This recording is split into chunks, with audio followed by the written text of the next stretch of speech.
usar lazo, vemos cuánto de las variables van a ser eliminadas, ¿no? O una combinación también podemos usar en que, bueno, lazo tiende a elegir solo uno de los solo un grupo, ¿no? O sea, aquí no todo, aquí lazo completo, selecciona automáticamente. Aquí, cuando aplicamos Elastic Net, solo un grupo va a ser seleccionado. El otro, que aquí debiera de eliminar, va a continuar, ¿ya? Que es una combinación lineal de alfa de los dos.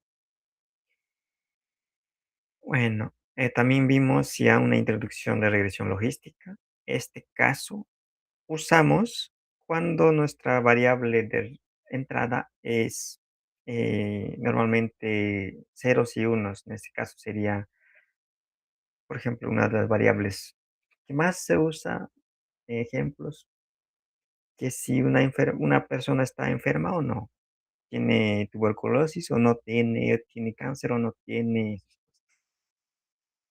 ceros y unos. Entonces, aquí, bueno, no regresión lineal hemos utilizado para estimar los parámetros mínimos cuadrados ordinarios. Y si violamos alguno de los supuestos, también podemos aplicar mínimos cuadrados generales o método de los momentos o método de las distancias mínimas. Hay varias formas de estimar los parámetros, ¿ya? Esos parámetros B, los más conocidos son mínimos cuadrados ordinarios. Esa. Y cuando hay heterocedasticidad, podemos aplicar mínimos cuadrados generalizados. Cuando la varianza muda con el tiempo, muda con, con los valores de nuestros,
Eh,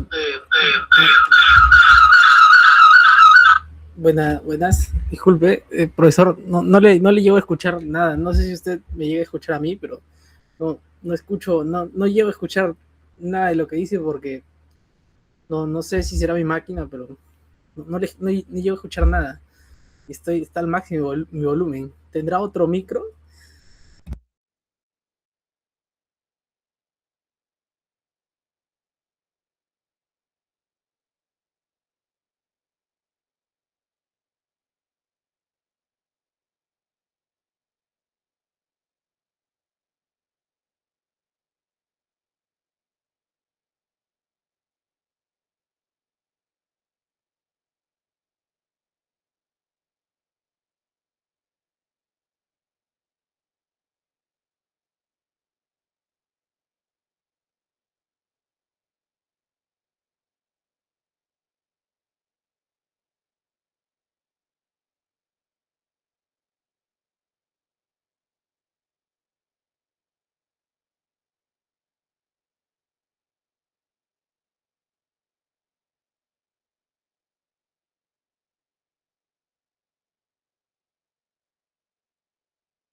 Profesor Alfaro, no le escuchamos. No sé si puede revisar su micrófono.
Ah, ¿me consiguen escuchar? ¿Alguien Ahora me... sí, profesor.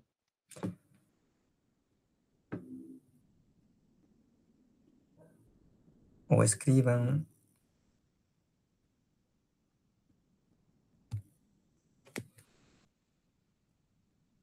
Uy,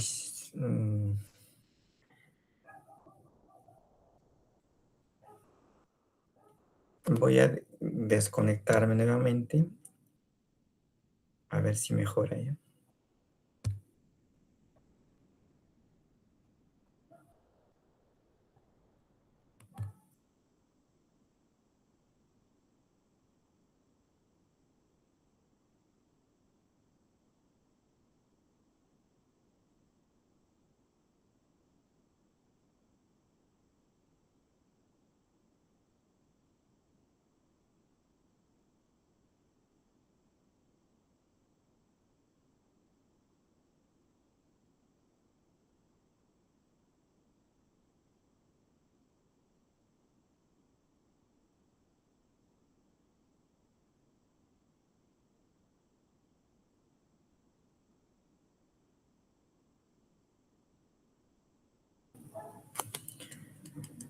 Hola Daniel, ¿me consigues escuchar?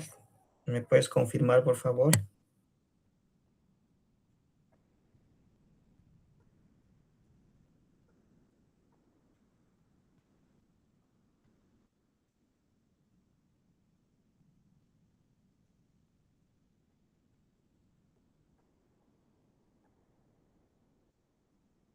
Ah, bueno, mis disculpas, no sé qué pasó con mi micro o con mi micrófono, porque yo no hice nada, algo sucedió. Bueno, nuevamente voy a compartir mi pantalla.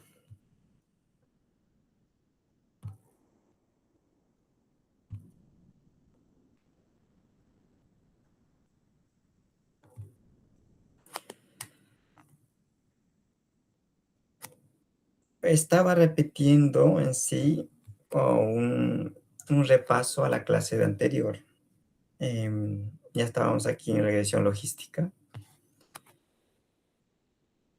Mm, la aula pasada ya habíamos explicado la parte de la regresión logística, pero voy a dar una breve explicación más para pasar a otros modelos. Bueno, aquí, como en en el anterior modelo de regresión lineal, nosotros usualmente usamos para estimar los parámetros beta mínimos cuadrados ordinarios. Aquí vamos a usar razón de verosimilancia. Razón, no, máxima verosimilitud. Y para obtener, esta es la verosimilitud de cada observación de este modelo. Recuerden que y es una variable que tiene entrada entre ceros y unos, ¿ya? En modelo de regresión logística. Y si es un modelo de regresión logística multinomial, en este caso va a tener más valores, ejemplo, 1, 2, 3, dependiendo cuántas categorías tenga. En este caso es un particular apenas para dos entradas, ceros y unos. Podría ser un ejemplo, una variable aleatoria que puede ser si un paciente está o tiene enfermedad, alguna enfermedad crónica o no. Entonces, si tiene crónica, una enfermedad crónica, el valor sería 1 de Y sub I. Y si no, sería 0. Simplemente así. Y los X son variables, otros variables. Puede ser su peso, su ingreso económico, su la región de procedencia, su grado de instrucción, lo que sea, lo que sea. Eso son otros. Pueden ser categóricos, pueden ser ordinales, pueden ser continuas, no hay problema. Lo que importa es que este Y debe tener esas entradas entre ceros y unos. Y para estimar sus parámetros, aquí parámetros betas, beta 0, beta 1 hasta beta P porque tenemos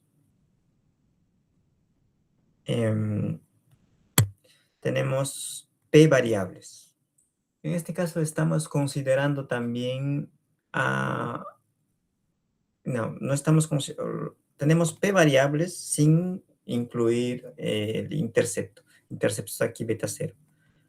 Entonces, total de las variables debemos tener P más 1, ¿ya? P más 1, que hay una columna que está, que x0 es igual a 1, todos. Que si vamos a colocar a un software para estimar todos estos parámetros, debemos considerar una columna de unos. ¿Ya? Si no, el resultado va a estar errado. ¿Ya? El punto es que para estimar esta necesitamos sus verosimilanzas, ¿ya? Y su verosimilitud es esta de acá para cada observación. Y como estamos considerando los y's independientes, por eso es importante que nuestro y debe ser independiente.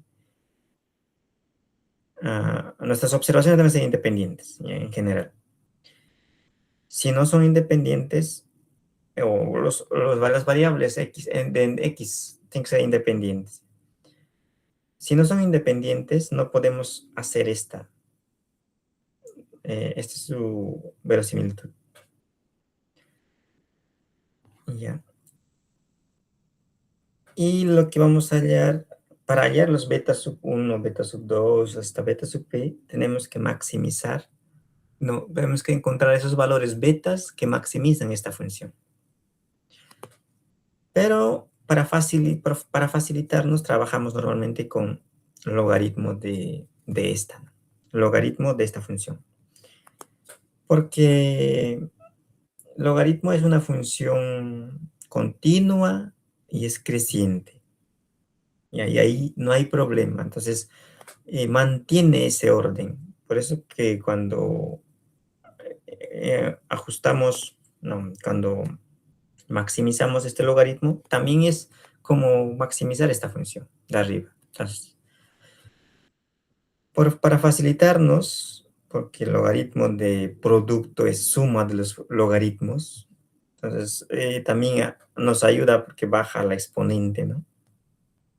Nos ayuda aquí para estimar los parámetros betas.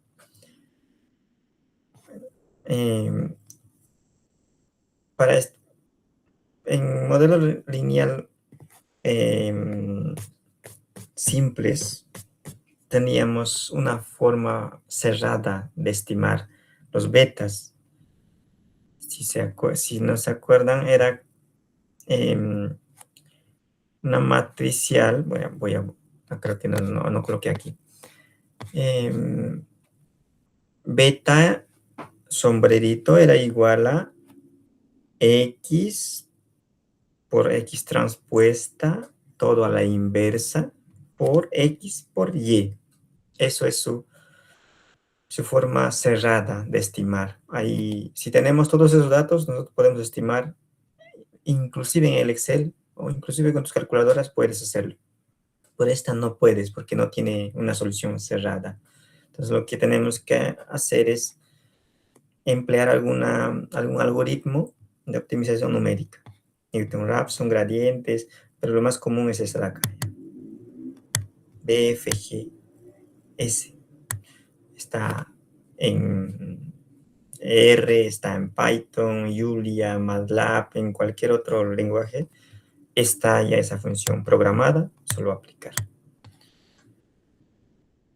Bueno, aquí ya mostré un ejemplo, ya no voy a dar más detalles sobre eso. Aparte de, bueno, aquí estamos calculando todos los betas. Hemos estimado un modelo de regresión logística con varios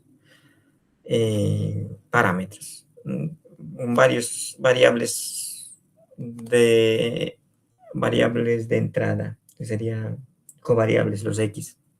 1, 2, 3, 4, 5, 6, 7, 8, 9, 10. Con 10, ¿sí?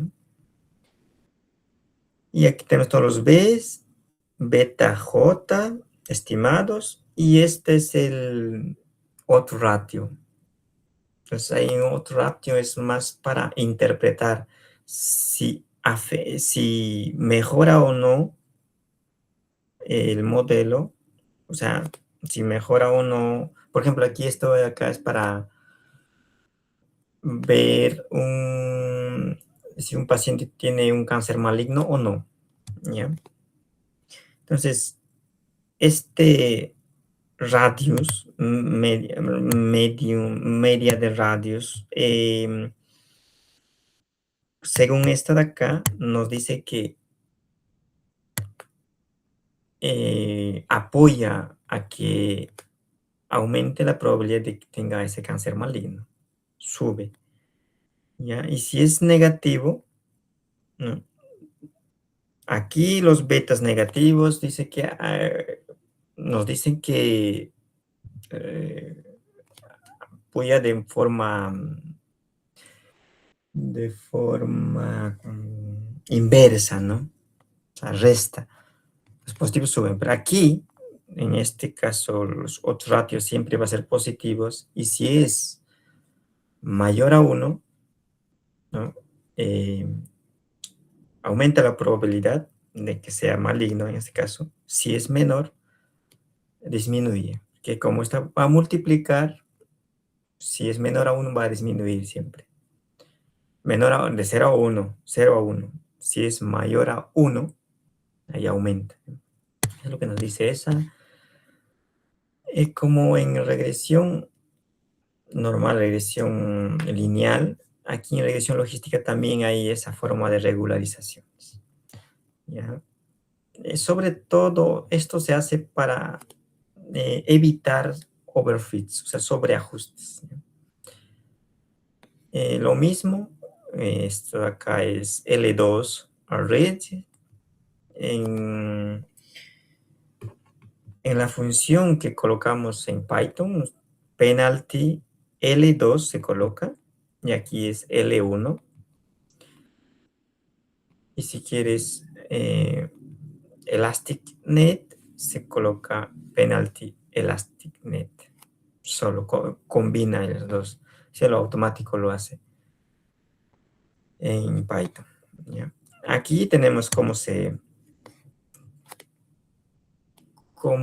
implementa en Python. Aquí lazo. Logistic Regression es la función. Penalty 1L.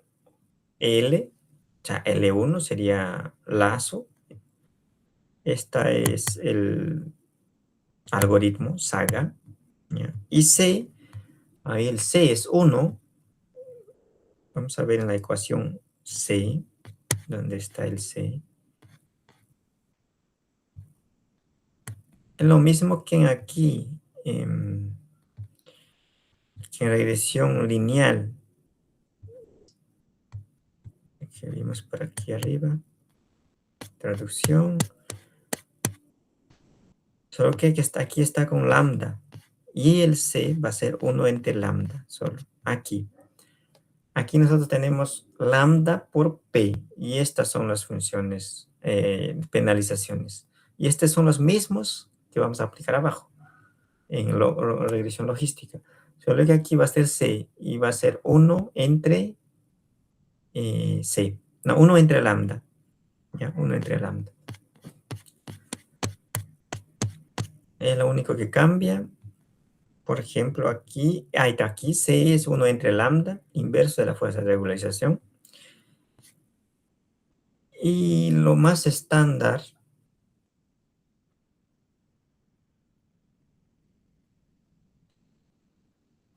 bueno, bueno, al finalizar yo envío esto de acá. Incluso ahora puedo hacerlo para que lean esto de acá. Yo les comparto ahora mismo, ¿ya? Espera un momento, voy a compilar todo el documento y les envío hasta la clase 4, ¿ya? Un momentito.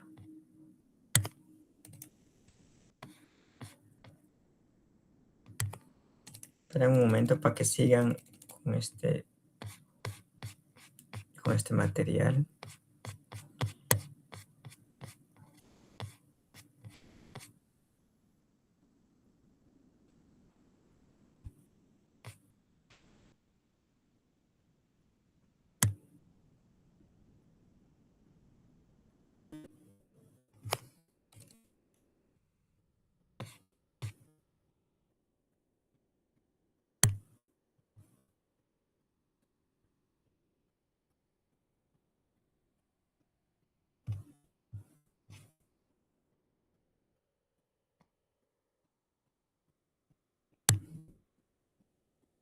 Bueno, continuamos mientras está compilando. Bueno, aquí el valor óptimo de C es 1. Si es pequeño, va a haber mucha regularización y vamos a hacer que haya mucho sesgo. O sea, es un modelo que nos va a dar mucho sesgo, entonces no nos conviene. Y si colocamos C grande, entonces lambda va a ser muy pequeñito, ¿no? Aquí lambda pequeñito y C grande. Va a ser poca regularización, mucha varianza. ¿Ya? Se va a ver un volatilidad, bueno, volatilidad en caso de econometría, pero en este caso, bueno, solo la varianza, varía mucho nuestros datos, o sea, y va a haber más error también. Como va a variar, no nos conviene. Un equilibrio es un estándar C igual a 1. Creo que terminó.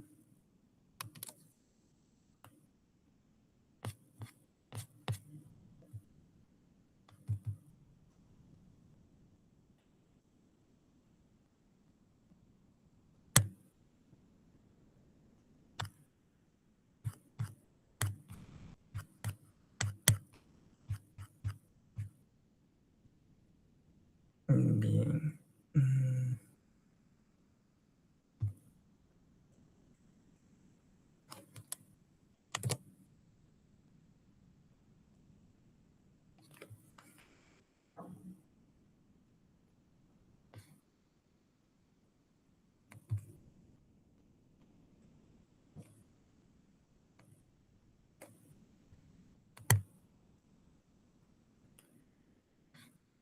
Solo que como yo hice en HTML, no se puede compartir igualcito. Pero yo les puedo sugerir una cosa. Instalen Positron y el código que está aquí, yo les paso todo el código y lo compilan. Sería otra. Y ahí sí salen con todos los códigos.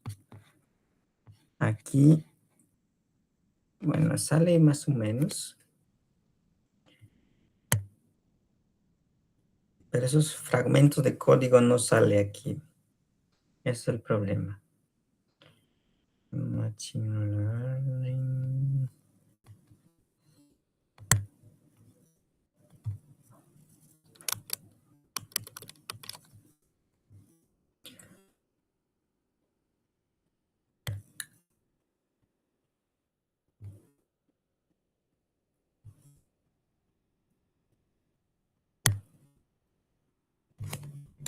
Y el material acabo de compartir es de sesión 1 hasta sesión 4. Bueno, continuamos.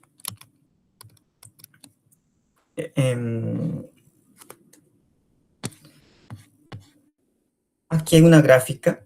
¿Ya? Hay una forma de elegir. Bueno, aquí ese va a ser para 1 en sí.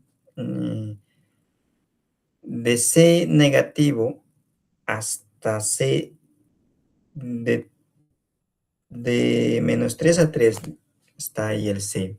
En sí es más, solo que lo estamos convirtiendo con logaritmo para reducir el espacio. Vemos que para logaritmo de 1 es 0. Entonces tenemos que ver esto de acá, 0. A partir de 0, el tamaño de C casi no afecta, ¿ya? O sea, ya los dos modelos red y lazo están casi por ahí. Entonces, el óptimo valor C sería desde aquí. 0 en este caso, logaritmo de C 0 va a ser cuando C igual a 1. ¿Qué más aquí? Bueno, supuestos. Justo creo que aquí dejamos la semana pasada. Los supuestos que debe tener este Y, que tiene entrada 0 y 1, bueno, las entradas deben ser 0 y 1, no otra cosa, no es continua, ya 0 y 1.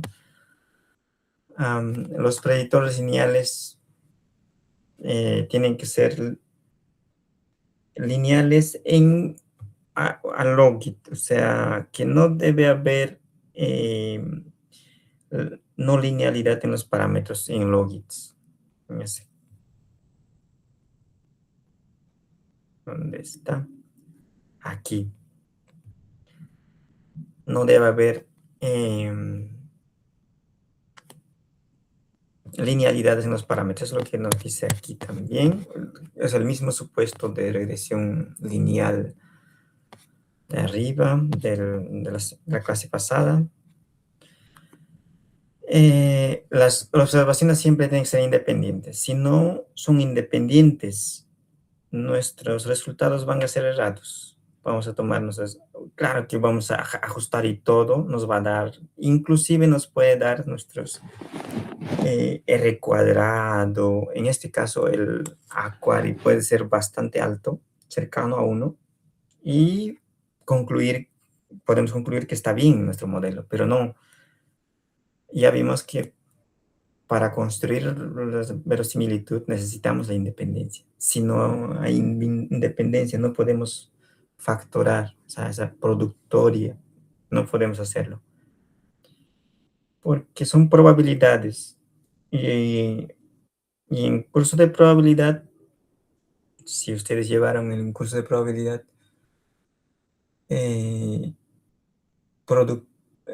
probabilidad de intersección de eventos, en este caso de variables aleatorias, va a ser pues producto de probabilidad de cada uno de ellos. Si son independientes, si no son independientes no cumple eso y no podemos construir esa verosimilianza. Ausencia de multicolinealidad también. No, las variables dependientes tienen que ser, no tienen que ser, no debe haber multicolinealidad también. Que también necesitamos, bueno, en el regresión lineal necesitábamos que haya un de x por x, o sea, x por x transpuesta, que es una matriz, necesitábamos que sea inversible. Entonces, para que sea inversible, nosotros necesitamos que sea de rango completo. Y si hay multicolinealidad, no tiene rango completo, tiene menos. Y ahí no se puede hacer esas cositas. Entonces, por eso estos supuestos deben cumplir. ¿Ya?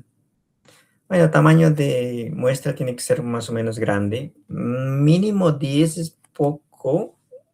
Ahora que tenemos muchos datos, facilidad para estimar, lo estimamos en cuestión de segundos y todo, sería pues trabajar mejor con varios datos, sobre 100 sería bueno. Que si es menos datos, pues que para inferencia no vale, ¿no? Para inferencia no vale. Necesitamos una muestra más grande para inferir. Bueno, esto ya había, estos son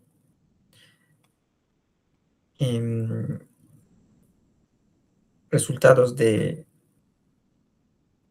vamos a ver qué coloqué aquí. Diagnóstico de linealidad en logit. Vamos a ver que aquí uno de los variables, bueno, estos son variables ficticios, ¿ya? Estos son simulados. Aquí estoy creando X de entrenamiento, X de test para la prueba, Y también de entrenamiento y para el test. Para el entrenamiento, para entrenar el modelo tenemos 70% y para test 30%. ¿Ya? X va a ser,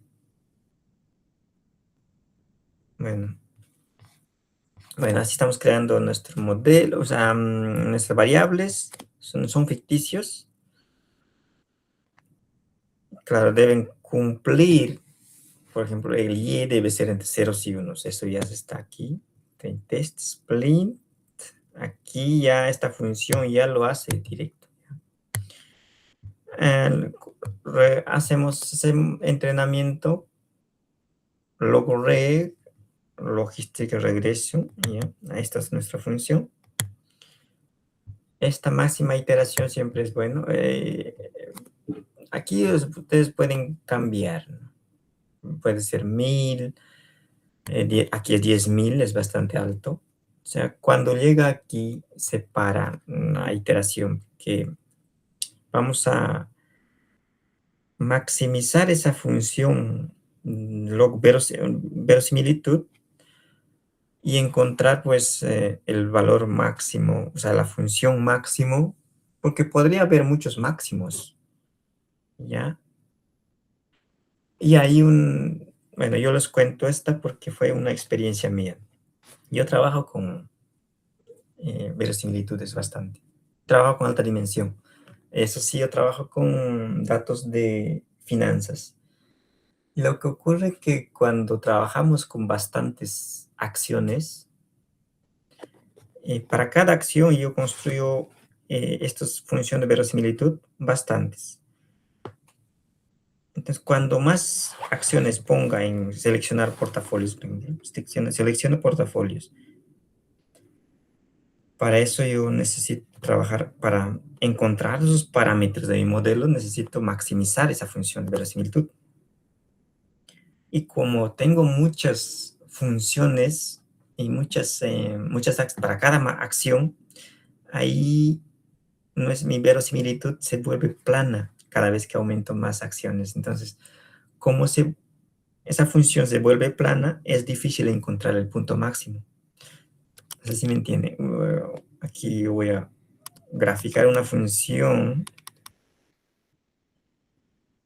Aquí. A ver, vamos a ver. Para tener una idea, voy a graficar aquí una pizarrita, ¿ya? Vamos a ver aquí, una pizarrita. Ya.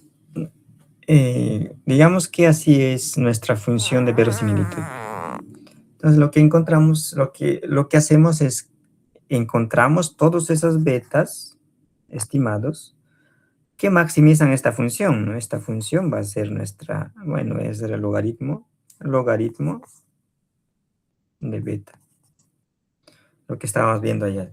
Entonces, lo que buscamos, pues, esta de acá. Ahí está el máximo.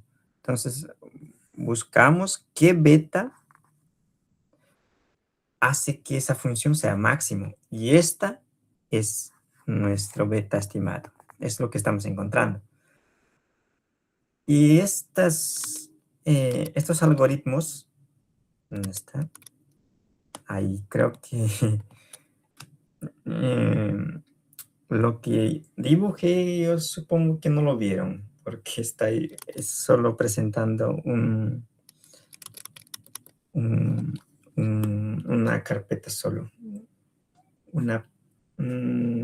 Sí. Bueno, imagínense una función, lo que buscamos, graficamos una curva, ¿no? Entonces buscamos esas betas que hacen que esa función sea el máximo en el top. Entonces, no todas funciones tienen apenas un máximo, tienen mínimos locales, máximos locales, mínimos absolutos, máximo absoluto, ¿no?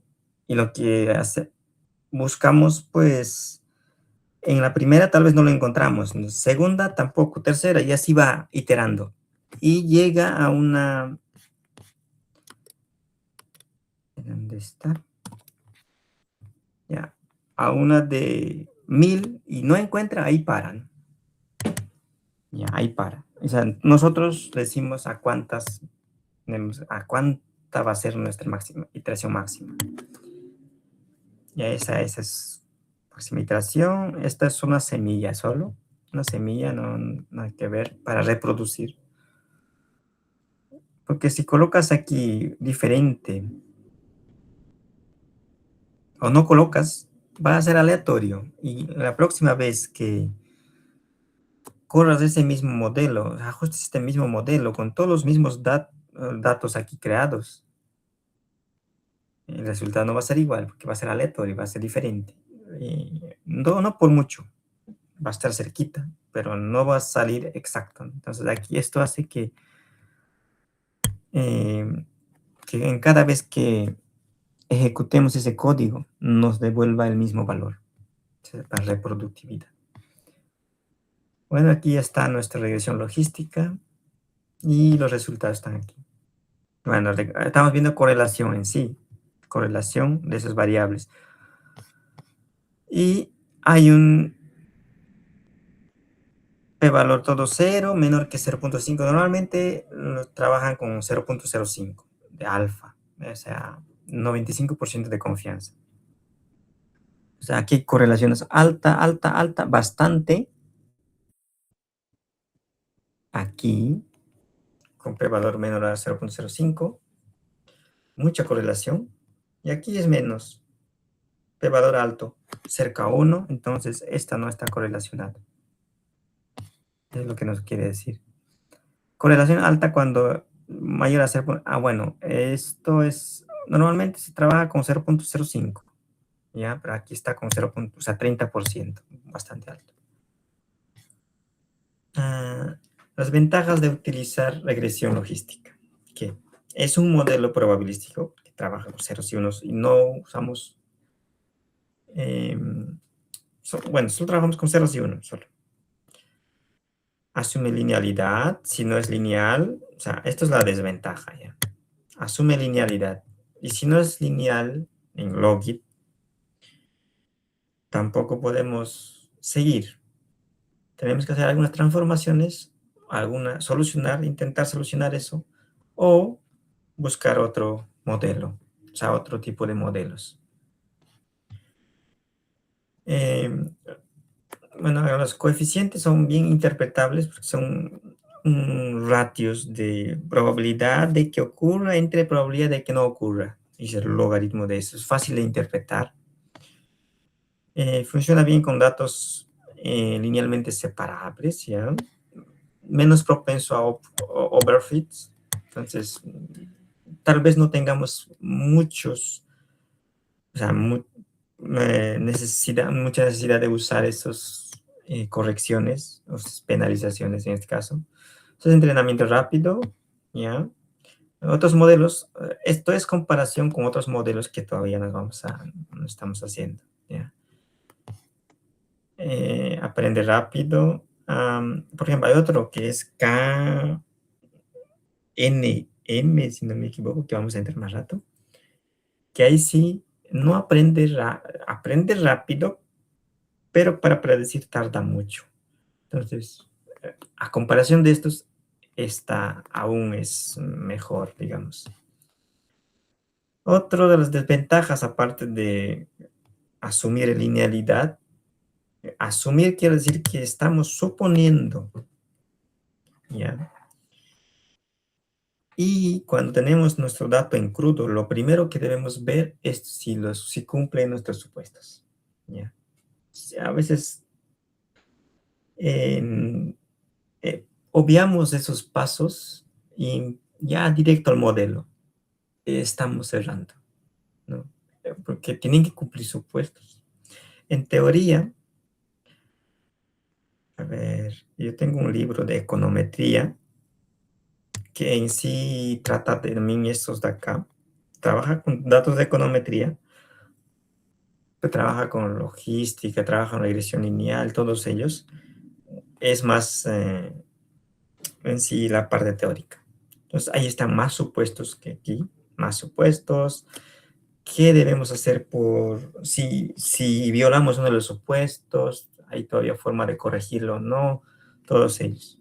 Entonces, si yo les comparto, ese es el libro. También hay libros de Machine Learning, parte teóricas, con sus códigos. No conseguí descargar. A ver si lo consigo, a ver, o pido de algún colega y yo les comparto. Pero todo está en inglés, español, difícil.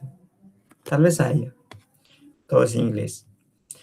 Ya, bueno, otro de las desventajas es que no captura relaciones complejas, no lineales, porque, bueno, porque estamos suponiendo que es linealidad y, bueno, en ese caso no va a capturar esos, a menos que también hagamos algunas transformaciones, pero no es suficiente. Requiere tamaño de muestra grande y esta también asume independencia. Si no es independiente, no podemos trabajar con esta, nada. No es viable. Entonces, por eso primero, cuando tengan datos, lo primero que deben hacer es verificar si son independientes, bueno, si el tamaño es suficiente grande. Para Machine Learning tienen que ser tamaños grandes, no pequeños, tenemos que entrenar nuestro modelo y no podemos entrenar con 10 observaciones, menos, más de 100 tiene que ser. Bueno, ya tenemos nuestro modelo. Ahora, ¿cómo sabemos si nuestro modelo ajusta bien o no? ¿O está bien o no? Entonces, ahí viene matriz de evaluación para clasificación. Ya está. Bueno, aquí, evaluar un clasificador solo con la precisión puede ser engañoso. O sea, esto es la precisión acorde. ¿Ya? Está definido, aquí abajo creo que lo definí, esto es acorde.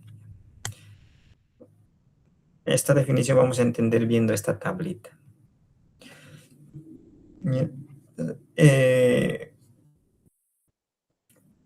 Puede ser engañoso, especialmente cuando las clases están desbalanceadas. Vamos a ver esto de acá. Estas son nuestras clases. Por ejemplo, si el 95% de los casos son no enfermos, digamos nuestro ejemplo anterior, un clasificador puede siempre predecir no enfermo, tendría 95% de precisión, continúa siendo 95%, pero sería completamente inútil porque no nos dicen si hay o no enfermos. Mismo que no haya enfermos, lo mismo que haya sanos o no enfermos, nos va a decir el mismo de 95%. Aquí hay una matriz de confusión. Vamos a comprender esta de acá, viendo esta. Una tabla, bueno, una tabla, pero es matriz de confusión, ¿ya? Tenemos nuestra entrada. Nuestra entrada siempre es 0, si está enfermo, 1, 0 si está sano, 1 si está enfermo. O dependiendo cómo lo hayamos etiquetado. Entonces, en nuestro modelo nos dice, aquí el dato real para nuestro test, nuestro dato real va a ser 0 y nuestro modelo entrenado nos dice que es 0 también. Entonces, si es 0, 0 es verdad, ¿ya? Verdad negativo. Es negativo porque no tiene enfermedad. Verdad. Ahora aquí, si el real es 1 y nuestro modelo predictor nos dice que es 0, es falso negativo. Falso negativo. Entonces aquí hay un error. Y ese error es error tipo 2. Aquí creo que no coloqué. Error tipo 2. Y aquí es cuando el real es 0 y nos dice que es 1, entonces falso positivo.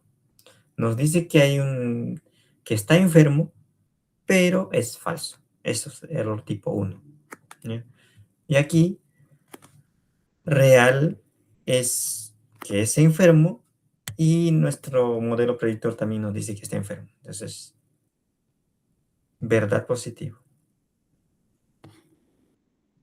Entonces, de acuerdo a esto de acá, esta tablita, vamos a crear varias formas de medir esas métricas de precisión de nuestro modelo, del ajuste y todo ello. Bueno, aquí FP significa FP falso positivo, ¿ya? Aquí FP es error tipo 1 y FN aquí es error tipo 2. Eso estoy en probabilidad. ¿Ya? Es bastante usado también para intervalo de confianza, para inferencia estadística, ¿ya? Para inferir cuando predecimos. Y ahí, cada vez que hacemos predicciones, siempre hay un margen de error. Y ese margen de error es intervalo de confianza. Y ahí es bastante usado estos tipos de errores. Bien. Esto solo es construcción de matriz de confusión. Por ejemplo, aquí hay un ejemplo de datos ficticios. Construí esa matriz de confusión aquí. Confusión matrix, ¿ya? De estos dos y-test con y-predict. O sea, primero con nuestro modelo, o sea, con los datos de test. O sea, es test. Recuerden que siempre debemos de separar o particionar nuestros datos. Uno en entrenamiento y otro en test. Construimos ese modelo con datos de entrenamiento y predecimos, ¿ya? Y predict, ¿ya? Esto de acá ya es predecido con ese modelo. Entonces, vamos a comparar cuántos de ellos acertó. O sea, predecimos para esa cantidad, para esos datos, y vamos a ver cuántos de ellos acertó. Y ahí vemos aquí, el resultado está aquí, verdaderos negativos fueron 264, falsos positivos dio 0, falsos negativos dio 6 y verdaderos positivos dio 30. Un ejemplo. Bueno, esto es una gráfica de esa matriz. Ahora aquí, a partir de esa matriz de confusión, se calculan múltiples métricas que evalúan diferentes aspectos del clasificador. Primero, que es lo más común, se utiliza para regresión logística. Hay otros más modelos que usan esta Aquary, sobre todo en este Machine Learning se usa esto de acá. Y la fórmula es verdad positivo más verdad negativo entre la suma de verdad positivo más verdad negativo, esto de acá, más falso positivo más falso negativo. Si estas dos son iguales, o sea, si todo a todos atinó, digamos, ese modelo, entonces esta fracción va a ser cercano a 1 o 1. Si digamos que falso positivo y falso negativo es 0, pues, ¿no? Entonces esto va a ser 1. Debe tender a 1. Cuanto más cercano a 1, es mejor nuestro modelo. ¿Ya? O el error es, pues, 1 menos esto de acá. 1 menos este. Cuanto más cercano a 0 sea el error, es mejor nuestro modelo. Aquí la sensibilidad. Sensibilidad está, bueno, su fórmula es valor verdadero. ¿Cómo era? Ya me olvidé.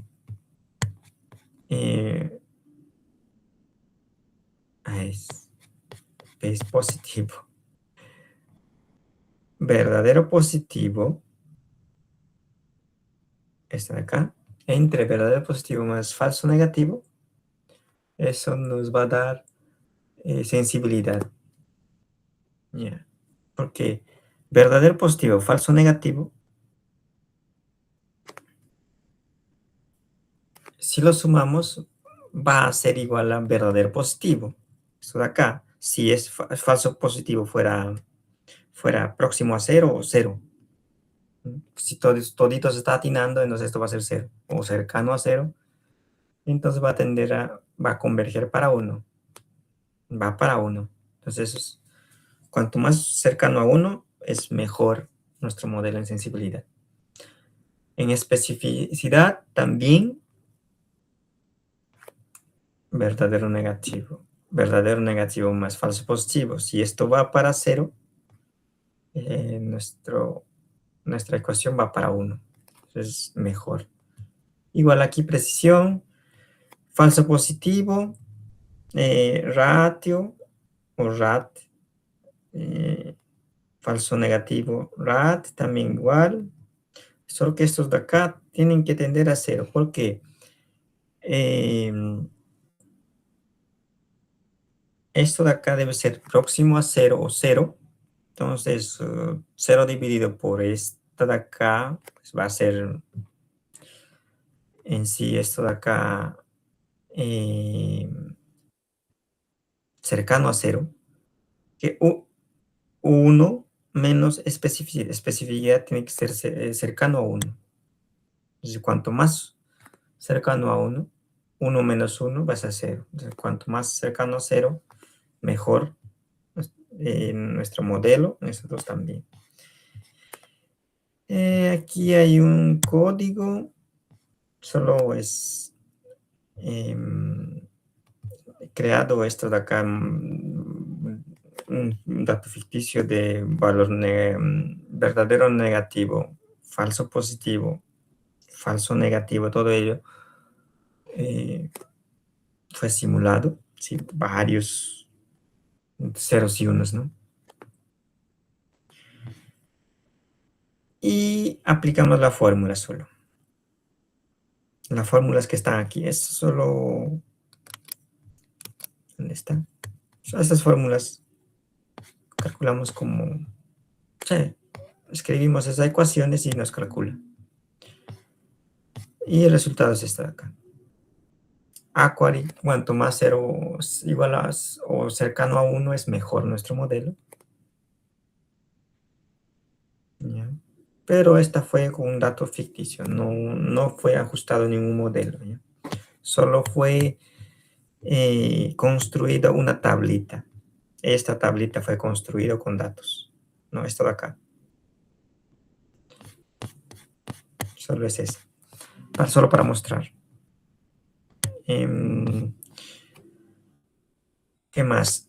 Otro. Si no queremos trabajar con esa tablita, podemos trabajar con F1 Score, que también es una media armónica entre precisión y sensibilidad. Aquí vemos precisión, tiene una formulita también. ¿Dónde está? Precisión y sensibilidad. Entre esos dos va a haber una media armónica.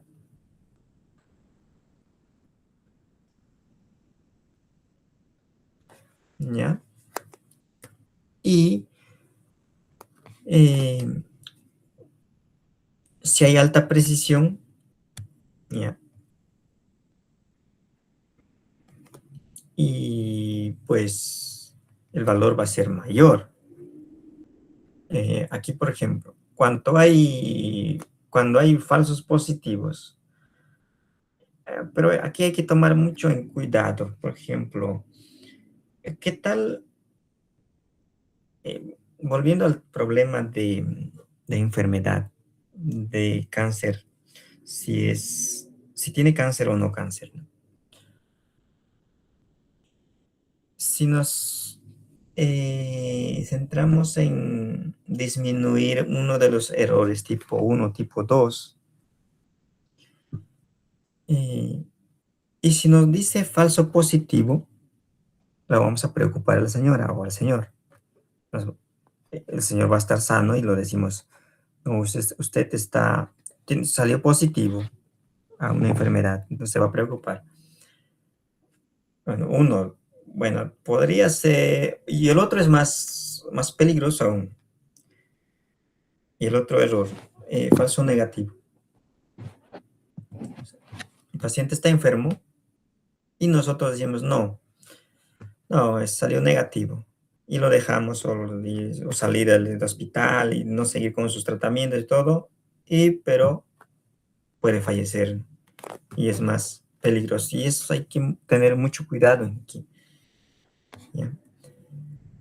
Esto es útil cuando buscamos un balance entre precisión y recalque, sería sensibilidad, especialmente en datos desbalanceados.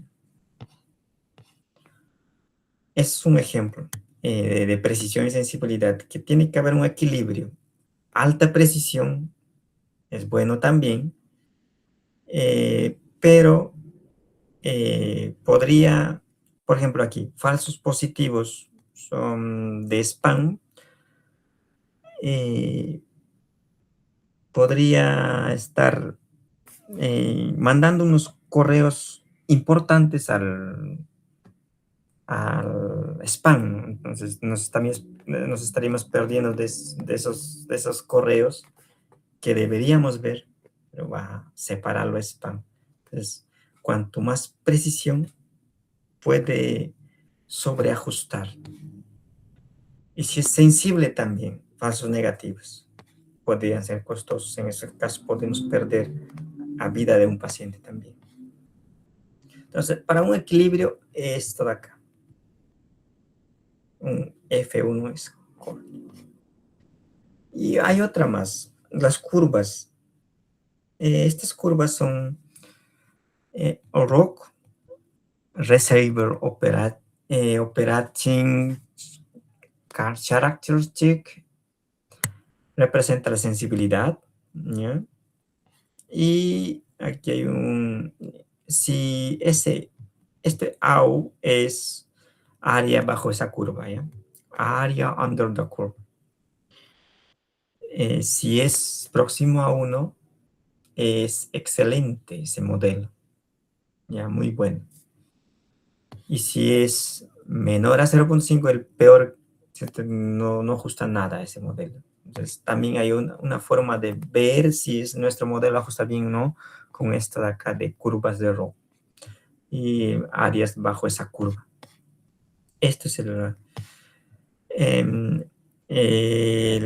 ROC, esto de acá, el azul.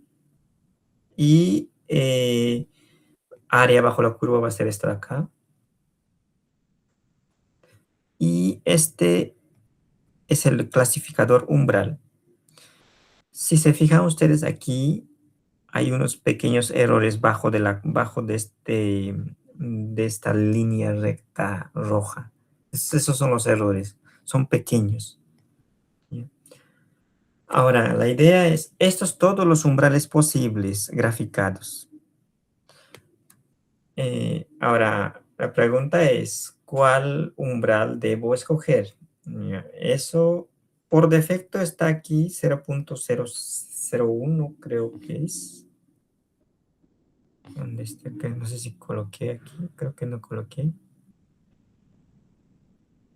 No coloqué ese umbral. Bueno, por defecto es ese verde, de verde acá. Son los umbrales, estos rojitos son esos umbrales. Entonces esta gráfica es para todos los umbrales. Primero graficamos y escogemos pues el umbral que más o sea, menos errores o maximiza la área bajo esta curva, ¿no? Si vamos subiendo este umbral para arriba, entonces área va disminuyendo y hay más, digamos que aquí llega esa recta para un umbral, digamos 0.02.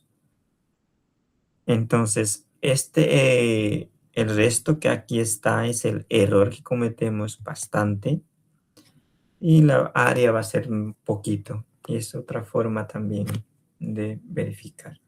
Entonces, área va a ser poco, menos de 0.5 tal vez, o menos de 0.6. Pobre. Bueno, esa es otra de las formas de cómo verificar si nuestro modelo está bien o no. En este caso de regresión logística.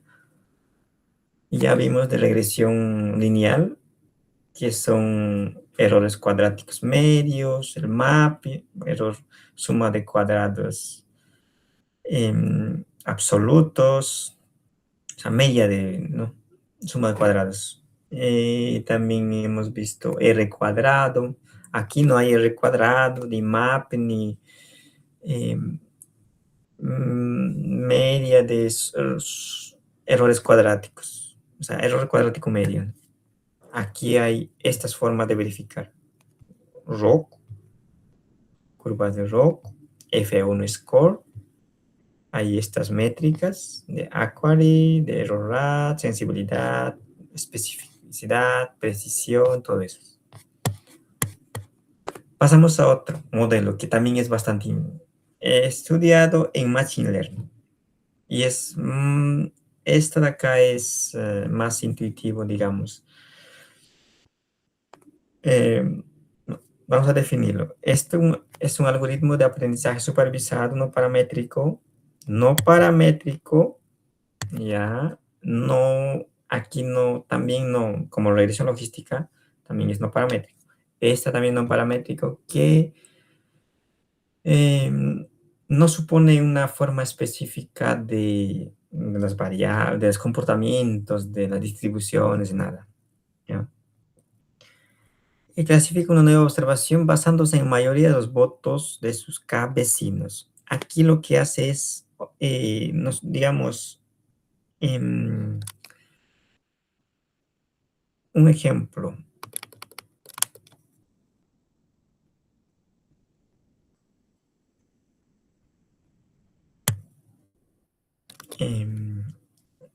Podría ser aquí, digamos que llegas a una vecindad y quieres ver el comportamiento de los vecinos, ¿no? O sea, no, en sí quieres ver cómo son tus vecinos, ¿no? Entonces, lo que ves es a tus vecinos más cercanos, pues estudias, ¿no? Son amables o no, hablan el mismo idioma o no, sus ingresos, cómo son, todos ellos ves, ¿no? Entonces, probablemente tuyo también sea la misma, o sea, tú también adoptes esas características. En eso consiste. En ejemplos así prácticos, este nearest neighbor. Bien. Entonces, observa que sus K vecinos más cercanos en el espacio de características, eso en ese entorno. Puede ser para regresión y para clasificación. Para clasificación, lo que observa son modas. ¿Ya? O sea, cuántos de tus vecinos tienen ese comportamiento, cuántos de tus vecinos tienen ese ingreso, todo ello. Para regresión hace un promedio ponderado. O sea, esto es un promedio. Entonces, ¿cuáles son las propiedades de esto? Es no paramétrico, ¿ya? No asume una forma funcional específica de hacer datos de entrada, de nada, ¿ya? No asume nada. Aquí no necesitas ver si tu variables ceros y unos, continuas, nada, nada que ver. Aquí Machine Learning, esto sí, es muy lento porque cada variable que introduzcas ese modelo, además no tiene un modelo específico, mira, cuando le das esa información, lo va a empezar a guardar todo. Guarda todo. ¿Ya? Y si digamos que tienes 1000 informaciones, entonces llega un dato y quieres ver a cuál grupo pertenece ese tal individuo que lo colocaste, entonces va a empezar a verificar en todos esos 1000 informaciones. Y ahí demora tiempo. Y si es solo 1000, puede haber 10.000, muchas. Entonces ahí Machine Learning aprende lento.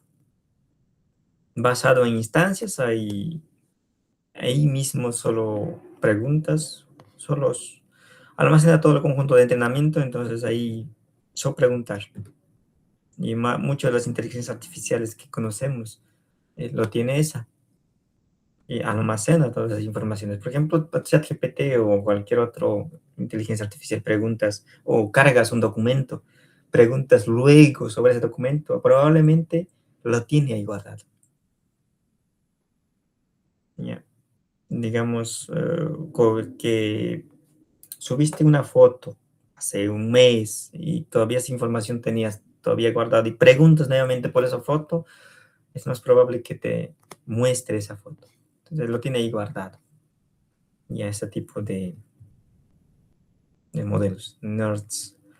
Nearest Neighbors, o sea, KNN.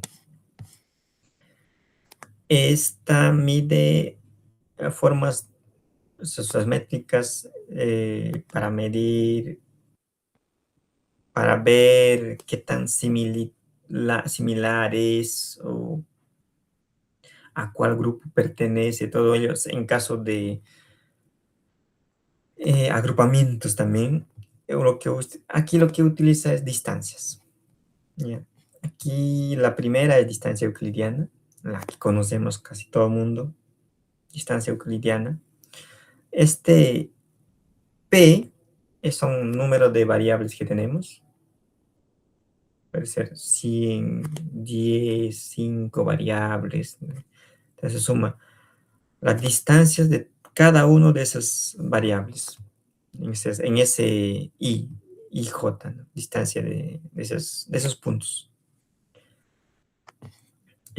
Otra es Manhattan, que es una distancia absoluta también. Aquí el primero es sensible a las escalas, ¿ya? Es mejor tener datos en la misma escala. Por ejemplo, tienes unos números, digamos, eh, ingreso, digamos, que tienen en dólares, esos números altos, y otros puede ser pequeños, otras variables, eh, tamaño de las personas, talla, pequeño, ¿no? La diferencia de ese número son grandes. Entonces ahí, en esas escalas, estas distancias lo puede tergiversar. Tienes que tener cuidado en eso. Escalas similares deben tener. Esta sí es robusta outliers. ¿Yeah? Minkowski, bueno, es generalización de esta manata para este de manata es para k igual a, o para q igual a 1 solo. Aquí para q igual a 1 más, o 1, 2, 3. Generalización. Y hay otra más. Mahalanobis, esto es conocido también. Entonces considera correlaciones aquí. Esto es bien conocido. Y estas dos. Y ahora, ¿cómo seleccionamos acá? ¿Qué era acá? K vecinos. ¿Ya? ¿Cuántos vecinos debe ver para clasificar o para informarnos a cuál grupo pertenece o a cuáles son las características de ese individuo? Ahí una forma es, la regla práctica es raíz cuadrada de n, ese es k, que si no tienes muchos recursos para hacer cross validation, que sería validación cruzada. Lo más recomendado es validación cruzada, pero si no lo haces, esta sería regla práctica. Si K es pequeño, vamos a tener mucho sesgo porque solo vamos a preguntar, digamos, a unos 2 vecinos y con eso podemos inferir sus características de ese nuevo miembro, digamos. No da mejor evaluar o revisar o preguntar más vecinos, digamos, 10, tal vez 8, 10, 12, y ahí ya podemos reducir esos sesgos. Y si es muy grande, entonces ahí también varianza muy pequeño, porque digamos que tenemos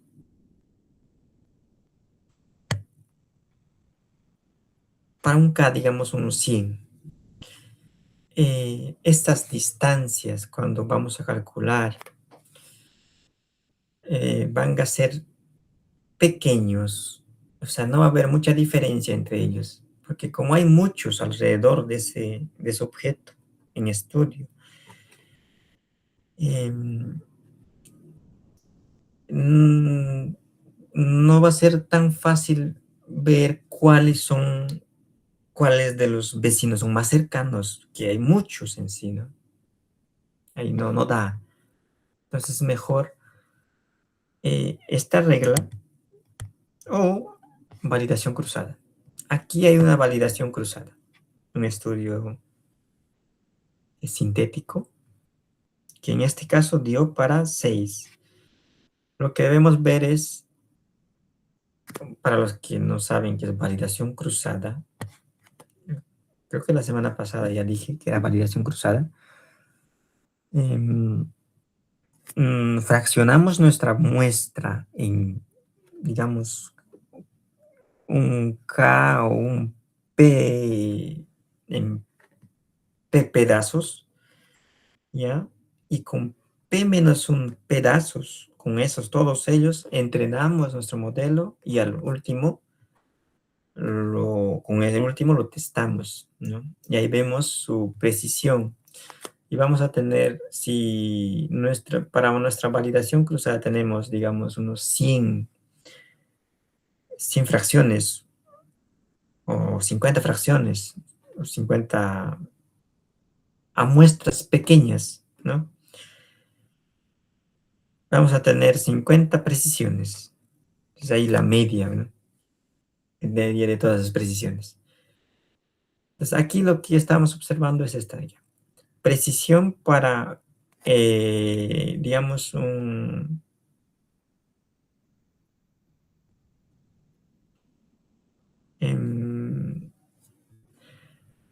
bueno, estas son para varios Ks. Esto es K1, K2, K3, K4, K5, K6, K7, 8 hasta K30, ¿ya? Hay 30 valores aquí. ¿Y para cuál de los Ks, haciendo ese estudio de validación cruzada, nuestra precisión fue máxima? Entonces aquí hay dos posibles, ¿no? A simple vista.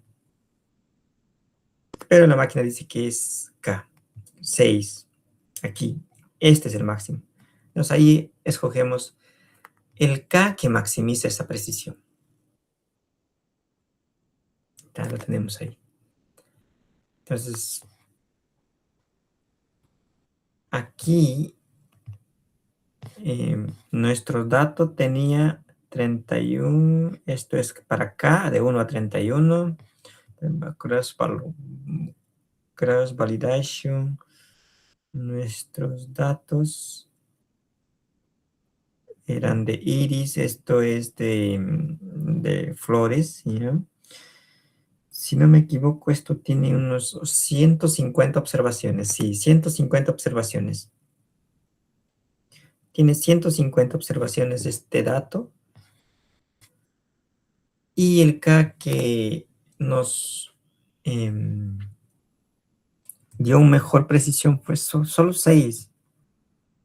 Es pequeño. Y si aplicábamos esta técnica, regla práctica de raíz cuadrada de 150, es como menos de 113, 13, ¿no? 139, 13 un poco más.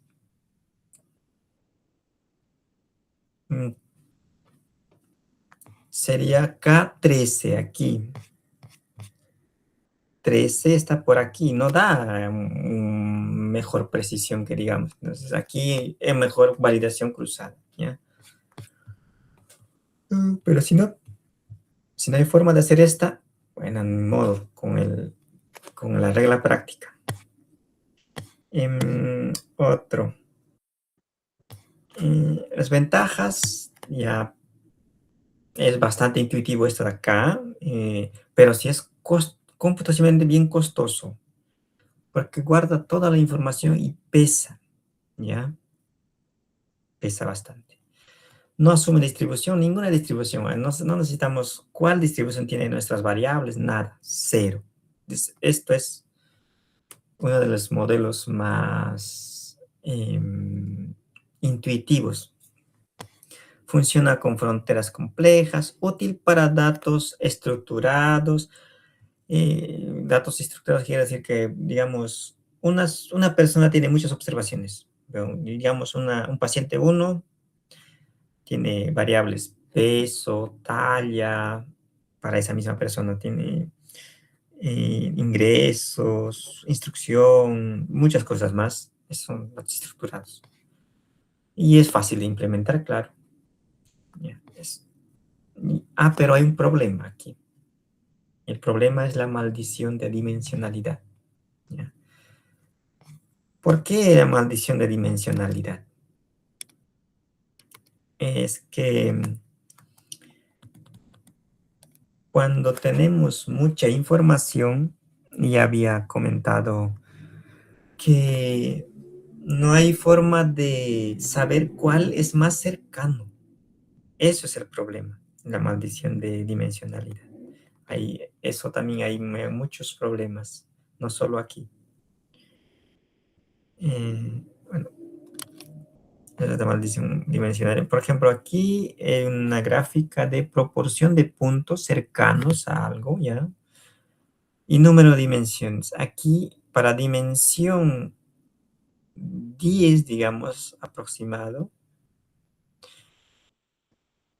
eh, no podemos diferenciar cuán cercano es. O sea, hay muchas observaciones, hay muchos objetos o muchos vecinos que es difícil de diferenciar cuál está cerca o cuál es lejos. Entonces ahí es el problema. Y aquí, a medida que aumenta la dimensionalidad, los puntos se vuelven más distantes entre sí, ¿ya? Entre sí, ¿ya? Pero el concepto de vecino cercano pierde su significado. Entonces requiere exponencialmente más datos. Necesitamos más datos para analizar. Y otra recomendación es que si tenemos muchas variables, usamos esto de acá. PCA es componentes principales, ¿no? Análisis de componentes principales. Esta sirve para reducir dimensionalidad. Reduces a pocas dimensiones. Y después de hacer eso, pues, puedes nuevamente aplicar esta. Ya, ese fue otro modelo. Y el último modelo de esta sección son los árboles de decisión. Y otra de las más novedosos, digamos. ¿Qué entendemos por árboles?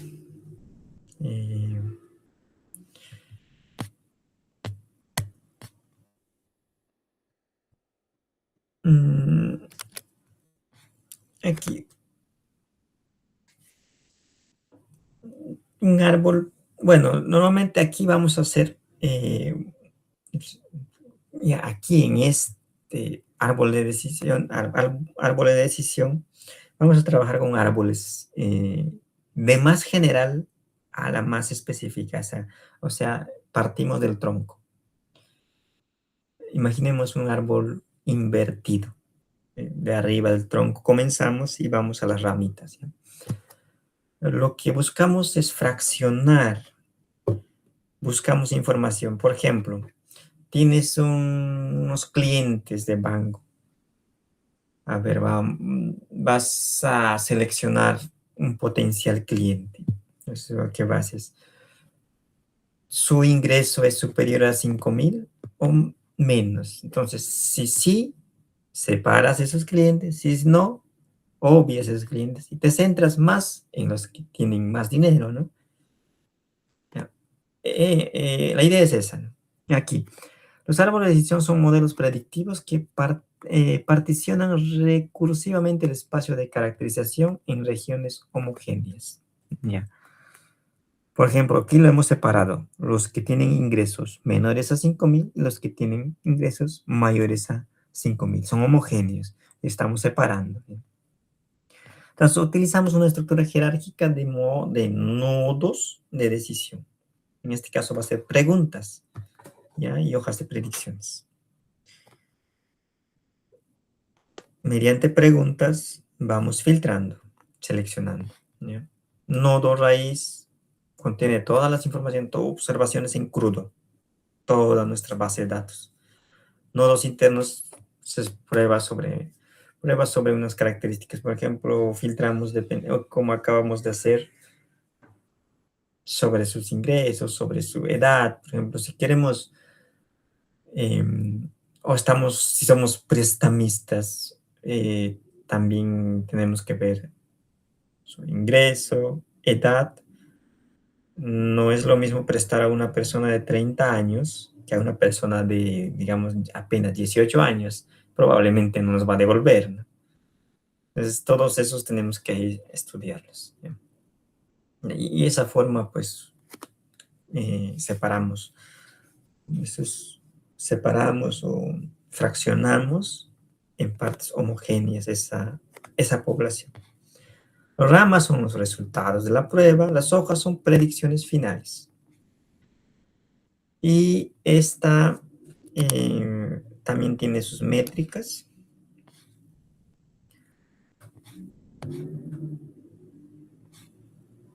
El Gini, que es G igual a 1 menos sumatoria de PK al cuadrado, ¿ya? Es la probabilidad de clasificar mal al azar. O sea, ¿cuál es la probabilidad de clasificar mal? Probabilidad de que en el anterior que hicimos, en este ejemplo de clasificar los clientes según su ingreso, ¿cuál es la probabilidad de que en ese grupo de menor de 5.000 soles en esas personas haya al menos unos cuantos que tengan más de 5.000? Podría haber que en estadística, estadística trabaja con errores, ¿no? Siempre en la práctica hay errores. Entonces, ese error es lo que mide el Gini en sí. Entropía se basa en cantidad de desorden o informaciones que hay, ¿ya? Error de clasificación, porcentaje que no es la clase de mayoritaria, es el porcentaje que, o sea, 1 menos max PI, es el porcentaje que no es la clase mayoritaria. ¿Cuál es el porcentaje de, digamos, los que no tenemos tanta interés, digamos, los que tienen menos ingreso económico? ¿Ya?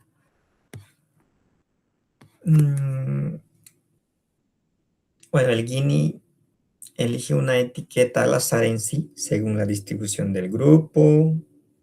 Ya vimos. Aquí hay un código que es también con esos datos de flores, iris. Esos datos son reales. Son datos que están en esta de acá. No está aquí. Pero hay un dataset. Una librería de Python. Ahí está esos datos. Solo jalar, ¿ya? Y lo siguiente. La primera pregunta que hicimos aquí es que nos filtre largo de los pétalos de sus flores en centímetros que sea menor a 0.743. Aquí hay un error. Este no es negativo. Sería 743. Y si es menor en la naranja, setosa, ese tipo de flores, setosa. Y si es falso, pasamos aquí. Entonces quiere decir que estos serán mayores. Estos de acá son mayores que 7.4, 43. Ya mayores. Y estos son versicolor, su clase. Y ahora dejamos esto acá, no nos interesa. Seguimos con esto acá. Otra pregunta que hacemos es el ancho del pétalo. Si el ancho de pétalo es menor a 0.725, el verdadero viene aquí y el falso viene aquí. El verdadero, aquí tenemos, son 49. Aquí la observación era 50. De aquí todos eran 50, 50, 50. Hay tres variables ahí, cada uno con 50 observaciones. Aquí todos los del primero se vinieron setosa. Aquí de setosa, todos eran con pétalos menores, longitud de pétalos menor a 0.74. O sea, se vinieron todos. El resto no, tiene más grande. ¿Ya? Y de aquí, su ancho de ese pétalo, de los que están aquí, es menor a 0.725. Si sí, aquí están. 49 de ellos, de versicolor, es del medio. Y el 5 del este de acá. No me acuerdo el nombre de esta, pero está en los datos. ¿Ya? Y así vamos filtrando nuevamente. La otra pregunta es, ¿su longitud de pétalo es menor a 0.678? Es el mismo.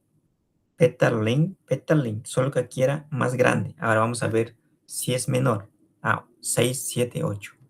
Entonces, si sí, vamos aquí. Si no, vamos aquí. Ahí en cada uno de ellos hay Gini. Gini. ¿Cuál es la probabilidad? Probabilidad de errar, todo eso. Y esa es la idea de árboles de decisión. Vamos filtrando, separando en grupos homogéneos. Aquí homogéneos todos los que tienen menor a el pétalo, ancho del pétalo menor a 7.25. Están ahí. Pero no todo está, o sea, hay posibilidades de que al menos uno haya pasado con mayor. O sea, hay errores ahí, ya, siempre hay, pero no va a ser mucho. Y eso nos va a decir ¿cuál? El Gini. El Gini nos dice eso, la probabilidad de que hayamos escogido en el grupo errado esos individuos, en este caso las flores. Bueno, aquí hay otro, bueno, yo creo que paramos aquí.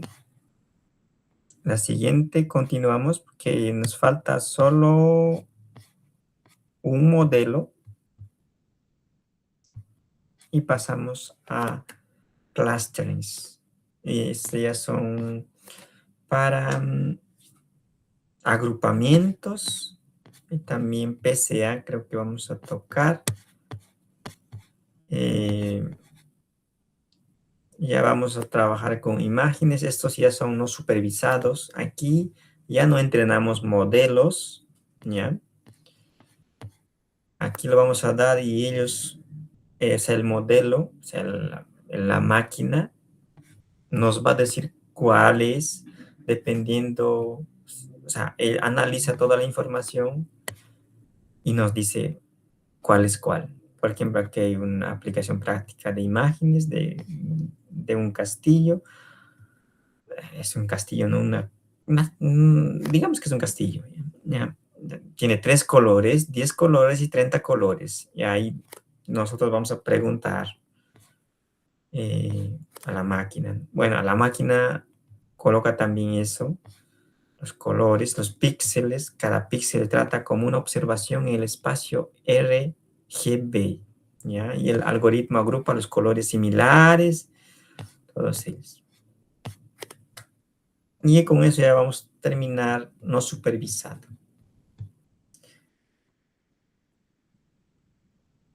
Y si nos da tiempo, pasamos a aprendizaje por refuerzo. Bueno, por ahí en cuanto, vamos a parar aquí. Voy a dejar de grabar esta sesión.